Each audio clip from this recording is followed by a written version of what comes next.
Sakay mo lang ang drone.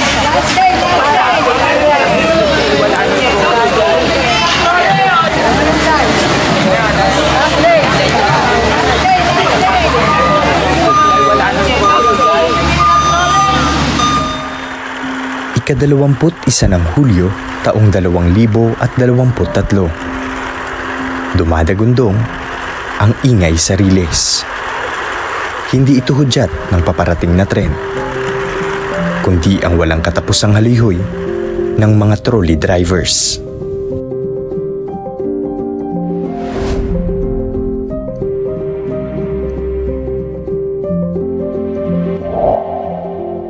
Dito sa siyudad ng Santa Rosa sa Laguna, unang gumulong ang isa sa pinakamatandang uri ng transportasyon sa bansa.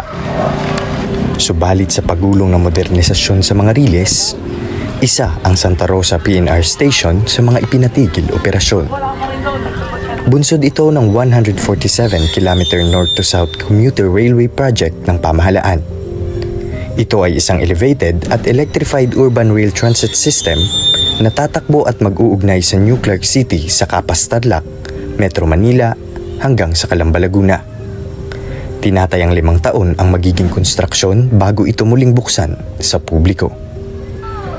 Apektado sa proyektong ito ang mahigit na 30,000 pasahero araw-araw. Ngunit, paano na lamang ang pamilya ng mahigit 150 individual na sa pagtutulak ng trolley, umiikot ang gulong ng buhay?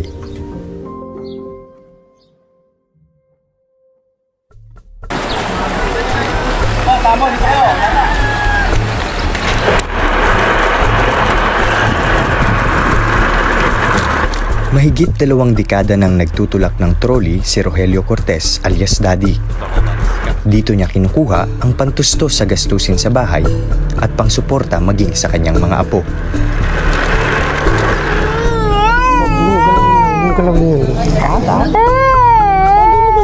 Dito tayo. Oo, 15. Marin 5. Matili yung belle. 15 lang ako. Wala naman kang mga pasok. Ay, tay. Sa pagtutrolley niyo po tayo, magkano po yung kinikita niyo araw-araw? Ano ko dyan? Lowest 400. Maghapon na yun. Lalo ngayon at umiksi na ang biyahe namin, maaaring mababawasan na yun kasi noon talagang diretso kami overhead, biga, gano'n, kaya lumalaki yung kita namin. Kaya sa ngayon, maiksi na lang yung tinatakbo namin eh. Kagaya ngayon, madalang pasero, gawa ng karamihan, nagtatricycle na, gawa ng putol ng rails dito eh. Kabila eh. Sa tingin niyo po ba, sapat pa po ba yun sa pang-araw-araw na gastusin po katulad po ng pagkain, ng bills, ng mga ganun po? Kulang talaga. Oo.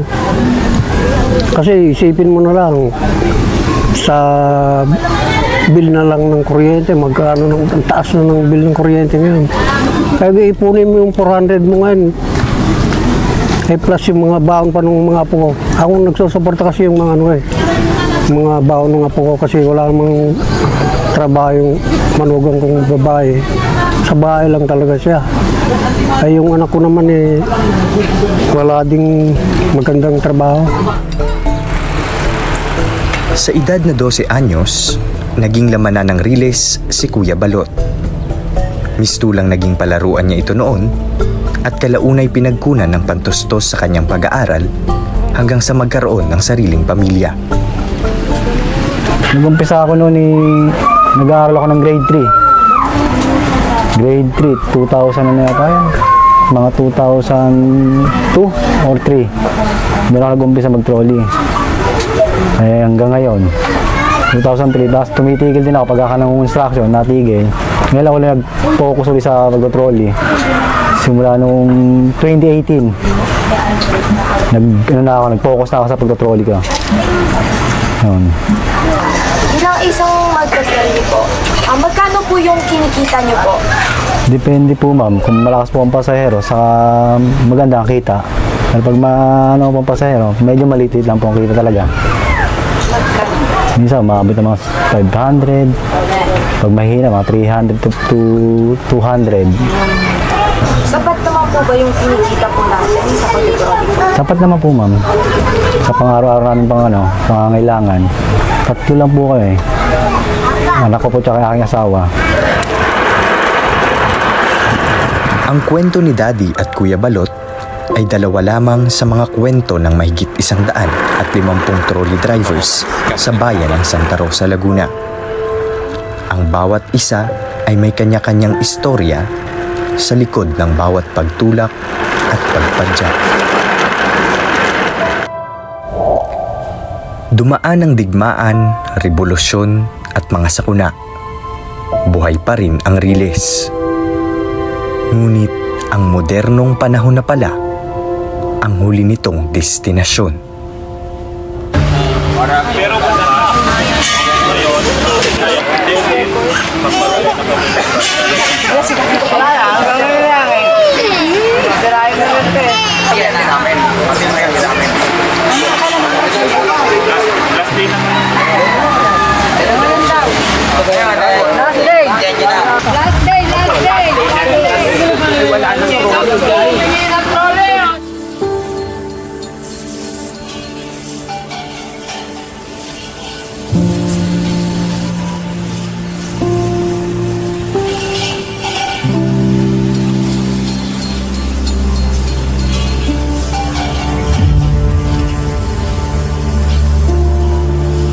Kasabay ng pagpapasara sa mga riles ay siya ring pagsara ng oportunidad hindi lamang para sa mga trolley drivers, kundi para na rin sa tulad ni Nanay Anita na isang operator ng trolley.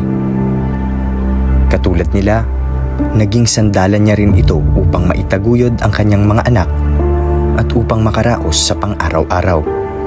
Yun lang ang inaasahan, mawala pa. Wala naman binibigay pang tulong. O, sino hindi mapapaiyak na ako? Kanina pa ako nagpipigil. Pinigilan ko lang ang mapaiyak. Nakakaloko talaga. Binigla kami.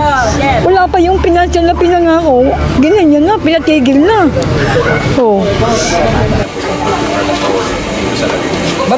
Mabigat kasi sabi ko nga, dekada na lumipas, maliit pa ako o wala pa ako dito, may mga trolley na.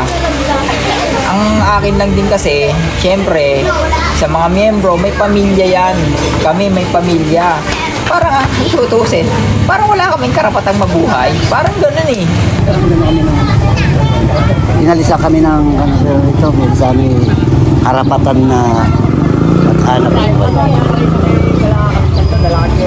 Hindi naman kami pwedeng pumalag dahil gobyerno kalaban namin dito. Masakit din kasi wala na nga kaming hanap buhay, pamilya na, mga magugutuman niya kasi wala na kaming hanap buhay. Wala na sa aming binibigay na ayudang City Hall. Yung pang mangyayari sa amin.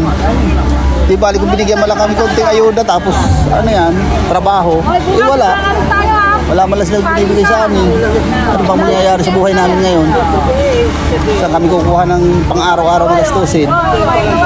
Aminado ang mga trolley drivers na matagal nang may abiso ang pamahalaan sa gagawing pagbabago. Subalit walang itinakdang araw, oras at sandali kung kailan nga ba tuluyang mawawala ang mga riles. Yung abiso na yun, dati hanggang December 31 meron silang memo.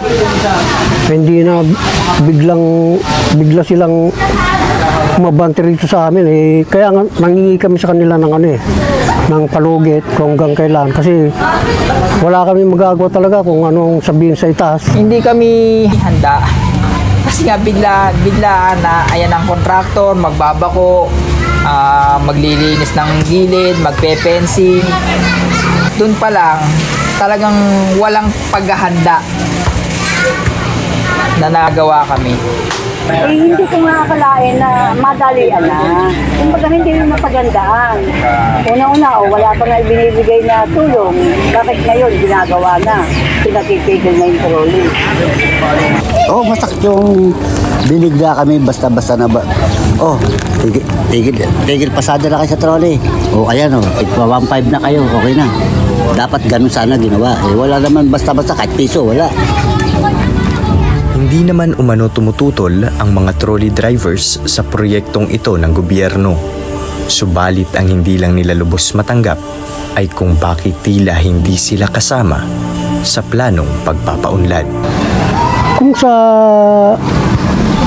plano, mukhang ano na kami dyan, sa pera na kami yan. Dapat kasama na kami sa una pa lang. Kasi makakapiktado kami. Kaso hindi eh. Hindi naman kami tumututol sa mga proyekto nyo. Masaya pa nga kami. Ang problema lang namin, naapektuhan yung pangkabuhayan namin. Sana man lang kahit papano, mauna kami bago matapos yung project. Batay sa datos ng Philippine Statistics Authority, lumalabas na bumaba sa higit na 4% ang unemployment rate sa Pilipinas sa buwan ng Mayo taong kasalukuyan. Ito na rin ang pinakamababang naitala simula Disyembre sa nakalipas na taon.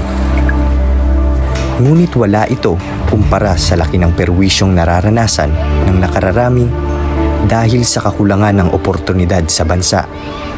Kagaya na lamang ng 150 trolley drivers sa bayan ng Santa Rosa.